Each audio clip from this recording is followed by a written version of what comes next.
Top quality और consistent performance के लिए सिर्फ सिल्वर पंप्स। टॉप क्वालिटी और कंसिस्टेंट परफॉर्मेंस के लिए सिर्फ सिल्वर पंप्स, नाम याद रखना।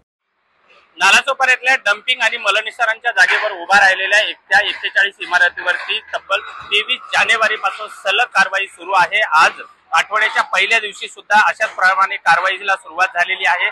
सकाळपासूनच या ठिकाणचे सर्व जे रहिवासी आहेत या इमारतीमध्ये त्यांना नोटीस देण्यात आलेल्या होत्या आणि आज जशी महापालिकेची यंत्रणा आली, रहिवाशांनी मोठ्या या ठिकाणी आपलं सामान जे आहे हे काढलेलं आहे। एखादा बाजार भरावा असा टेम्पोचा बाजार जे आहे सामान घेऊन जाण्यासाठी या ठिकाणी आपल्याला पाहायला मिळत आहे।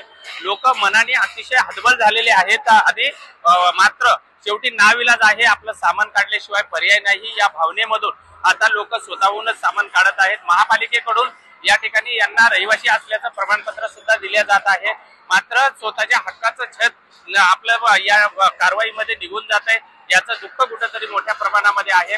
एकंदरीतच जर बघितलं तर 23 जानेवारीपासून सुरू झालेल्या या कारवाईमध्ये जवळपास 20 इमारती आहेत या भुईसपाट केलेल्या आहेत आणि आता 21 इमारती ज्या शिल्लक आहेत त्या इमारतीवरती तोडक कारवाई सुरू झालेली आहे।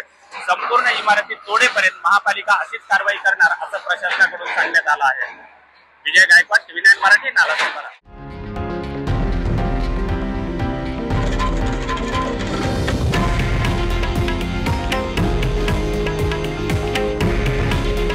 हे आहे देशातील नंबर 1 न्यूज नेटवर्क आणि आपण पाहत आहात TV9 मराठी।